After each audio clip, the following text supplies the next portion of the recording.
Buenas noches, licenciado. Buenas noches, compañera. Mi nombre es Ivana Janet Chato Castro. Soy del segundo ciclo de enfermería de la Universidad Estatal de Milagro.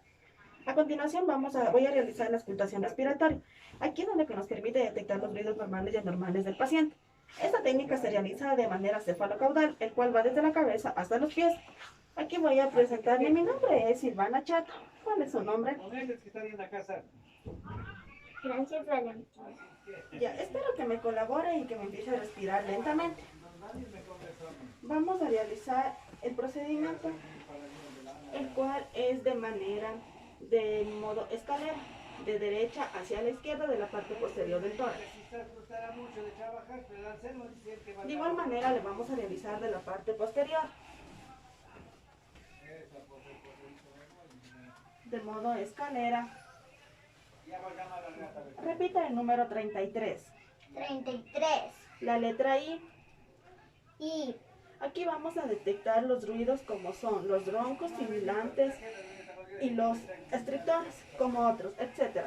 A continuación vamos a realizar la auscultación cardiovascular. En esta técnica se realiza para detectar los ruidos anormales que se tiene en la parte anterior del tórax. Aquí vamos a realizar los 4 puntos de auscultación, el cuales son el aórtico, el que se encuentra en el primer espacio intercostal. El segundo es el mitral, el que se encuentra en el quinto espacio intercostal. De igual manera tenemos el pulmonar, que se encuentra en el segundo espacio intercostal derecho. Tenemos el tricúspide, que se encuentra en el segundo espacio intercostal. A continuación voy a explicarles sobre el pulso.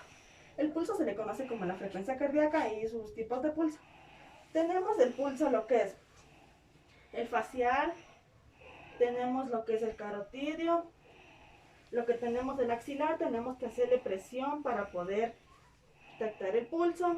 Tenemos el braquial, tenemos el cubital, que se encuentra aquí en la parte anterior de la manita. Tenemos el cubital, tenemos de igual manera el femoral, que se encuentra en la ingle de la pierna. Tenemos el papitlo, que se encuentra en la parte posterior de la rodilla. Tenemos el tibial y de igual manera tenemos el pecho. Muchas gracias por su atención.